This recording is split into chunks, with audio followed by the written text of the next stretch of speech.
BSP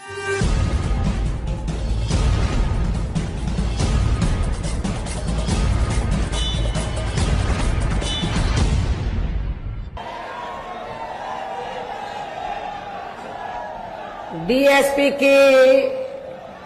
इस चुनावी जनसभा में इकट्ठा हुए पार्टी के सभी छोटे बड़े पदाधिकारी एवं कार्यकर्तागण, आज आप लोग देश में व यहाँ आपके उत्तर प्रदेश स्टेट में भी लोकसभा के लिए हो रहे आम चुनाव में अपनी पार्टी के उम्मीदवारों के समर्थन में मुझे सुनने के लिए यहाँ इकट्ठा हुए हैं, तो उसके लिए मैं आप सभी लोगों का हार्दिक दिल से आभार प्रकट करती हूँ। वैसे आप लोगों को ये मालूम है कि हमारी पार्टी कांग्रेस, बीजेपी व अन्य किसी भी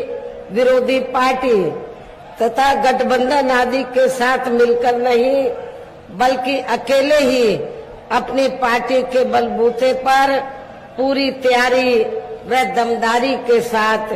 ये चुनाव लड़ रही है। इसके साथ ही हमने टिकट बंटवारे के मामले में भी सर्व समाज के लोगों को उचित भागीदारी दी है, जिनको कामयाब बनाने के लिए अपनी पार्टी के लोग पूरे जी जान से लगे हैं। हालांकि आज यहाँ आपकी इकट्ठा हुई ये भीड़ व भीड़ के जोश को भी देखकर अब मुझे भी एक काफी हद तक भरोसा हो गया है कि पिछली बार की तरह इस बार भी आप लोग अपने प्रदेश से या लोकसभा चुनाव में अपनी पार्टी का बेहतर रिजल्ट जरूर लाएंगे। इसके लिए अब मैं आप लोगों का ध्यान कुछ जरूरी बातों की तरफ दिलाना चाहती हूँ, और इस संबंध में विशेषकर मैं कांग्रेस, बीजेपी व इनके अन्य सभी सहयोगी दलों के बारे में ये कहना चाहूंगी कि आजादी के बाद शुरू में केंद्र व देश के काफी राज्यों में भी ज्यादातर सत्ता यहाँ कांग्रेस पार्टी के हाथों में केंद्रित रही है, किंतु इनकी अधिकांश मामलों में रही गलत नीतियों व गलत कार्य प्रणाली आदि की वजह से ही फिर इस पार्टी को केंद्र व काफी राज्यों की भी सत्ता से बाहर होना पड़ा है, तथा यही स्थिति इनकी सहयोगी पार्टियों की भी बनी रही है, जिसके कारण ही फिर पिछले कुछ वर्षों से बीजेपी व इनके सहयोगी दल केंद्र एवं काफी राज्यों की भी सत्ता में काबिज हो गए हैं, लेकिन इनकी भी ज्यादातर रही जातिवादी, पूंजीवादी, संकीर्ण, सांप्रदायिक व द्वेषपूर्ण नीतियों एवं कार्य प्रणाली आदि से तथा इनकी कथनी व करनी में भी काफी अंतर होने की वजह से अब ऐसा लगता है इस बार ये पार्टी भी यानी कि भारतीय जनता पार्टी भी केंद्र की सत्ता में आसानी से वापस आने वाली नहीं है, बशर्ते यदि ये चुनाव इस बार फ्री एंड फेयर होता है तथा आम चर्चा के मुताबिक वोटिंग मशीनों में भी कोई गड़बड़ी आदि नहीं की जाती है। और वैसे भी इस बार चुनाव में इनकी कोई भी पुरानी एवं नई चल रही नाटकबाजी, जुमलेबाजी व गारंटी आदि काम में आने वाली नहीं है, क्योंकि अब देश की जनता काफी हद तक इस बात को समझ चुकी है कि इनकी पार्टी ने अब तक देश के विशेषकर गरीबों, कमजोर तबकों, मध्यम वर्गीय एवं अन्य मेहनतकश लोगों को जो इन्हें अच्छे दिन दिखाने के असंख्य प्रलोभन भरे वायदे किए हैं तथा अनेकों हवाई व कहवाई व कागजी गारंटी आदि भी दी है, तो उनका जमीनी हकीकत में अभी तक इन्होंने लगभग 1/4 हिस्सा भी कार्य पूरा नहीं किया है, बल्कि इसके स्थान पर इनका ज्यादातर समय व ताकत भी या इनके अपने चहेते रहे बड़े बड़े पूंजीपतियों एवं धन्ना सेठों को ही ज्यादा से ज्यादा माला माल व धनवान आदि बनाने में तथा उन्हें हर स्तर पर छूट देने व बचाने में ही लगी रही है, जिनके अधिकांश आर्थिक सहयोग से ही ये पार्टी व अन्य पार्टियां भी अपना संगठन चलाती हैं तथा चुनाव आदि भी लड़ाती हैं, जिसका काफी कुछ खुलासा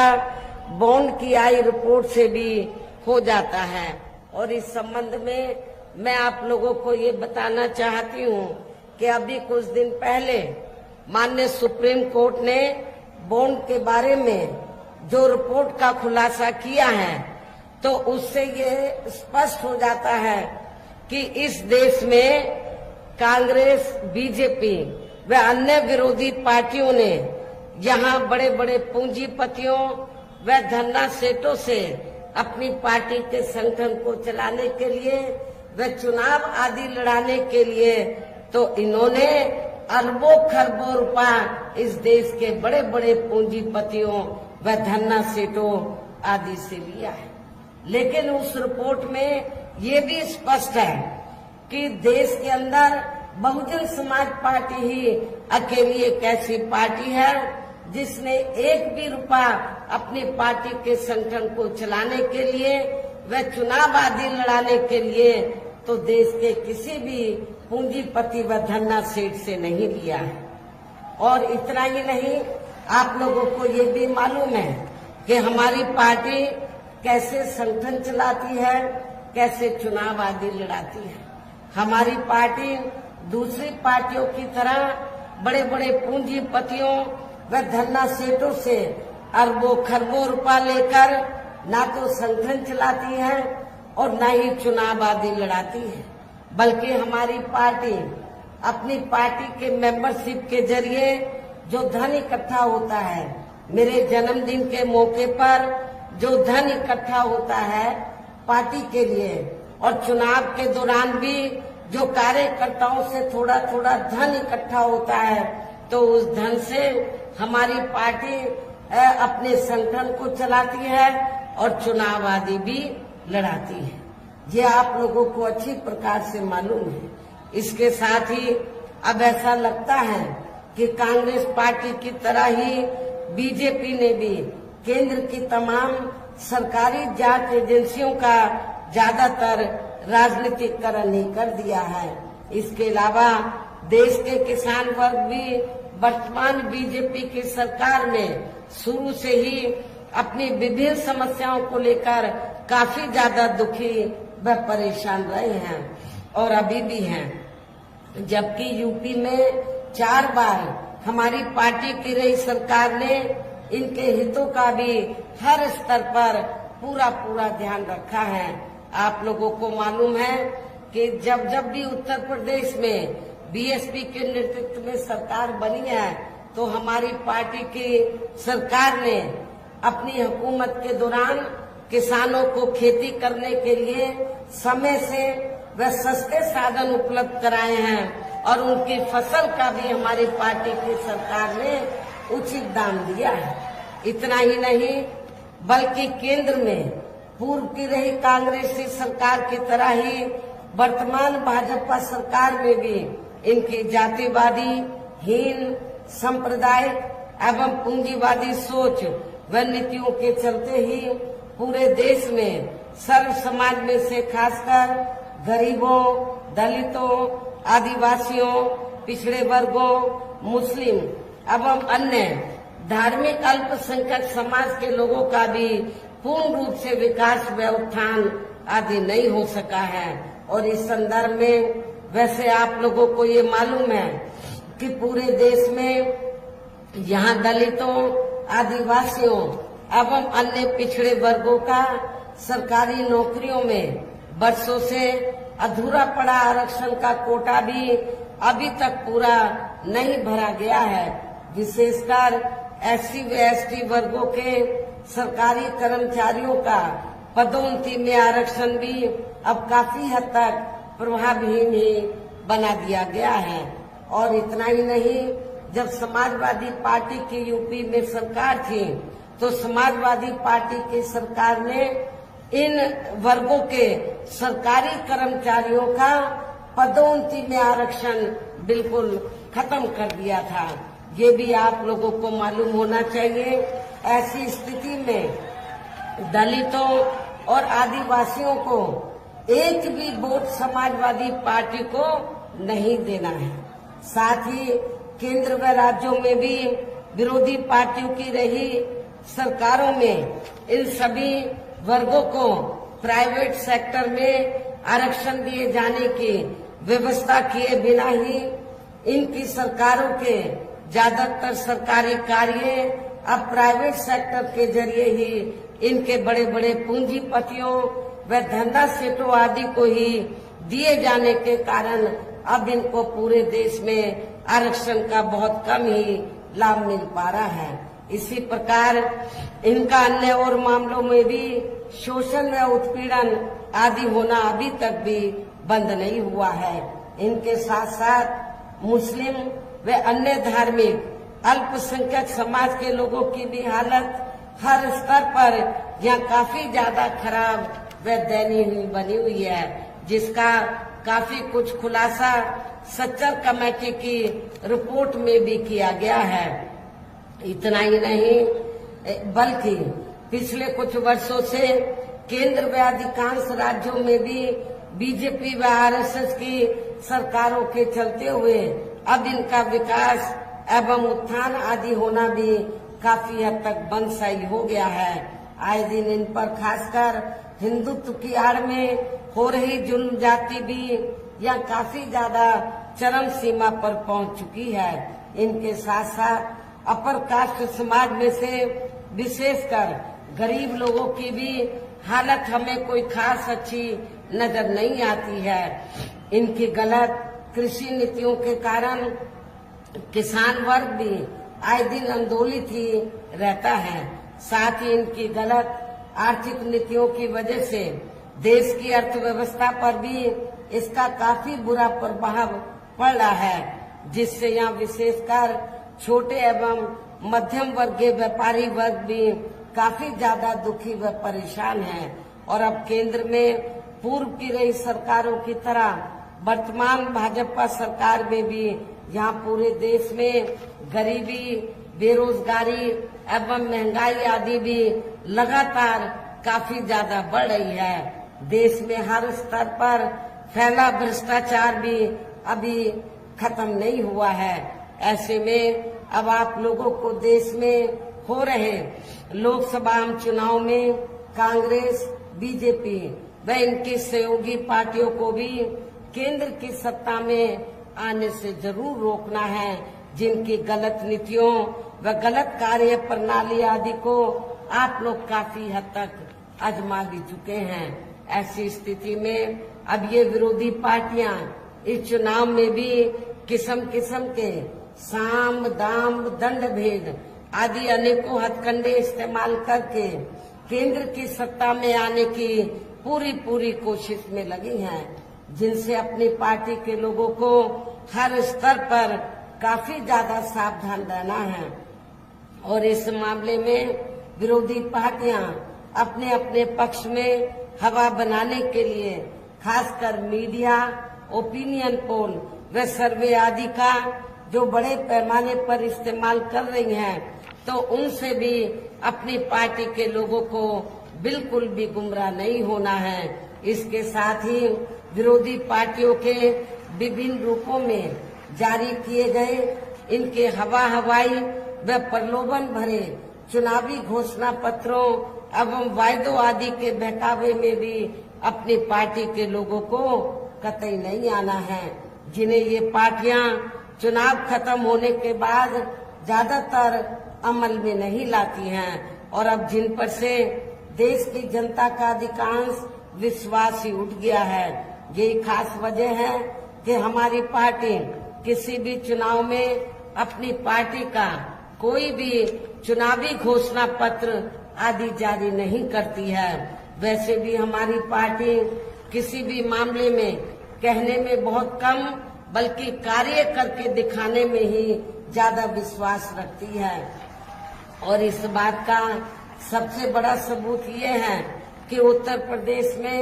4 बार हमारी पार्टी के नेतृत्व में रही सरकार ने चुनाव में अपनी पार्टी के बिना कोई जारी किए गए चुनावी घोषणा पत्र के ही प्रदेश में आम जनहित में काफी कुछ ऐतिहासिक कार्य करके दिखाए हैं, जिनकी अब देश में अधिकांश पार्टियों की सरकारें काफी नकल भी कर रही हैं। जबकि इस मामले में हमारी पार्टी का ये कहना है कि यदि इन पार्टियों के स्थान पर केंद्र में हमें अपनी पार्टी की सरकार बनाने का मौका मिलता है तो तब फिर हमारी पार्टी की बनी सरकार केंद्र में यहाँ तक रही सभी विरोधी पार्टियों की सरकारों की तरह केवल हवाई व कागजी कार्य आदि नहीं करेगी, बल्कि उत्तर प्रदेश की तरह ही जमीनी हकीकत में ठोस कार्य करके दिखाएगी। और इस संदर्भ में खासकर मैं ये कहना चाहूंगी, केंद्र द्वारा देश में पिछले कुछ समय से अति गरीब परिवारों को अस्थायी तौर पर फ्री में जो थोड़ी सी खाद्य सामग्री आदि दी जा रही है, तो उससे इनका यानी कि गरीब लोगों का स्थायी तौर पर भला होने वाला नहीं है। लेकिन ये थोड़ा सा फ्री में राशन देकर बीजेपी व आरएसएस के लोग क्या करते हैं, जब चाहे देश में छोटा चुनाव हो, किसी भी राज्य में या बड़ा चुनाव हो, तो इसकी आड़ में बीजेपी व आरएसएस के लोग गरीब लोगों का जो वोट है उसको बनाने का प्रयास करते हैं, ये कहकर कि केंद्र की सरकार ने तुमको फ्री में राशन दिया है, जबकि इसमें रत्ती भर भी सच्चाई नहीं है। मैं आप लोगों को, गरीब लोगों को ये बताना चाहती हूँ कि आप लोगों को जो फ्री में थोड़ा सा राशन आदि दिया जा रहा है, तो ये आप लोगों के अपने खुद के पैसे का है, क्योंकि पूरे देश की जनता जो केंद्र की सरकार को टैक्स देती है और टैक्स के जरिए जो सरकार के पास पैसा आता है, उस पैसे से आपको मुफ्त में राशन दिया जाता है। इसलिए ये देन बीजेपी व आरएसएस की नहीं है, ये आप लोगों का पैसा है। आपके पैसे से ही आप लोगों को ये राशन आदि दिया जाता है। वैसे भी इनकी ये जटिल समस्या, गरीब लोगों की ये जटिल समस्या हर हाथ को काम देने से ही केवल दूर हो सकती है, जिसकी तरफ हमारी पार्टी की बनी सरकार विशेष ध्यान देगी। साथ ही देश में पिछले काफी वर्षों से आए दिन बढ़ रही गरीबी, बेरोजगारी व महंगाई आदि से भी जनता बहुत ज्यादा दुखी व परेशान है, जिसे भी आर्थिक नीतियों में तब्दीली करके जरूर दूर किया जाएगा। हिंदुत्व की आड़ में, धर्म की आड़ में भी पिछले कुछ वर्षों से खासकर मुस्लिम समाज के लोगों का द्वेष की भावना से जो इनका काफी ज्यादा शोषण व उत्पीड़न आदि किया जा रहा है, तो उसे भी जरूर रोका जाएगा। और ये सब हमने अपनी यूपी की रही सरकार में करके भी दिखाया है। आप लोगों को मालूम है कि जब उत्तर प्रदेश में जब भी बीएसपी के नेतृत्व में सरकार रही है,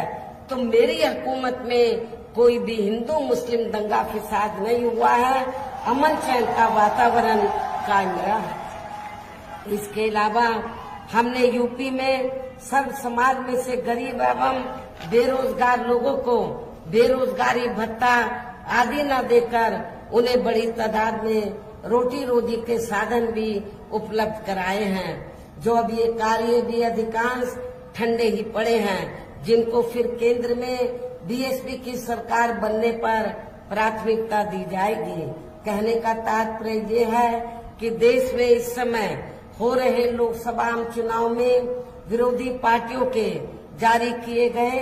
उनके हवाई व प्रलोभन भरे चुनावी घोषणा पत्रों आदि के बहकावे में अब यह खासकर देश के अति गरीबों, मजदूरों, बेरोजगारों एवं अन्य मेहनतकश लोगों को बिल्कुल भी नहीं आना है और अब इन्हें ऐसी सभी विरोधी पार्टियों को हर हालत में केंद्र की सत्ता में आने से जरूर रोकना है, जिनकी कथनी व करनी में काफी अंतर रहा है तथा जिन्हें ये लोग वर्षों से आजमा भी चुके हैं। ऐसे में अब मेरा यही कहना है कि आप लोगों को अपने खुद के व अपने प्रदेश, क्षेत्र एवं देश के भी हित में अपने वोटों को या कांग्रेस, बीजेपी व अन्य विरोधी पार्टियों को न देकर केवल अपनी एकमात्र हितैषी पार्टी बहुजन समाज पार्टी को ही देना है, जो ये पार्टी उत्तर प्रदेश की तरह ही देश में भी अपनी पार्टी की सरकार बनने पर फिर पूरे देश में जहां अपनी पार्टी की सर्वजन हिताय व सर्वजन सुखाय की नीतियों पर आधारित ही सरकार चलाएगी। इसके साथ साथ केंद्र से जुड़ी आपके क्षेत्र की जो भी यहाँ स्थानीय समस्याएं होंगी तो उन्हें भी फिर दूर करने का हर संभव पूरा प्रयास किया जाएगा। साथ ही यहाँ गरीबों, मजदूरों, बेरोजगारों, कर्मचारियों, किसानों, छोटे व्यापारियों एवं अन्य मेहनतकश लोगों के हितों का भी विशेष ध्यान रखा जाएगा। सर्व समाज में से खासकर दलितों, आदिवासियों, पिछड़े वर्गों, मुस्लिम व अन्य धार्मिक अल्पसंख्यक समाज के लोगों के विकास व उत्थान के साथ साथ हर स्तर पर इनकी सुरक्षा आदि के लिए भी सख्त कदम उठाए जाएंगे और तभी फिर यह वास्तव में अपने देश के महान संतों, गुरुओं व महापुरुषों में भी विशेषकर महात्मा ज्योतिराव फूले,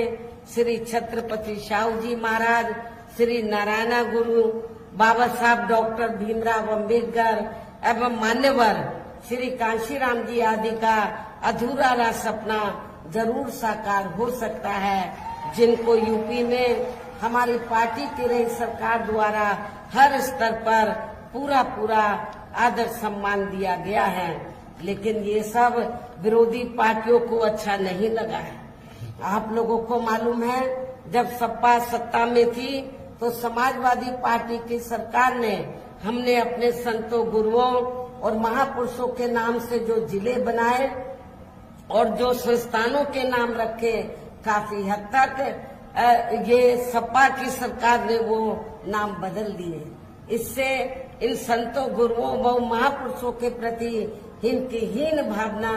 साफ नजर आती है। क्या ऐसी स्थिति में आप लोग समाजवादी पार्टी को वोट देंगे? मैं समझती हूँ बिल्कुल भी नहीं देंगे। इन्हीं खास बातों के साथ ही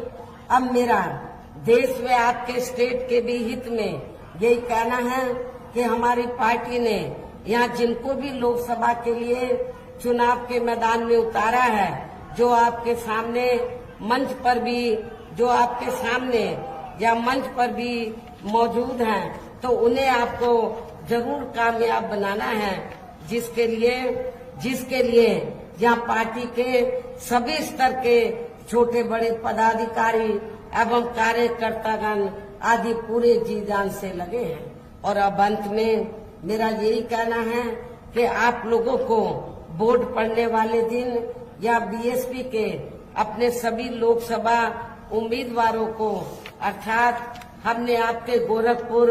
मंडल से तो जिनको भी चुनाव के मैदान में उतारा है,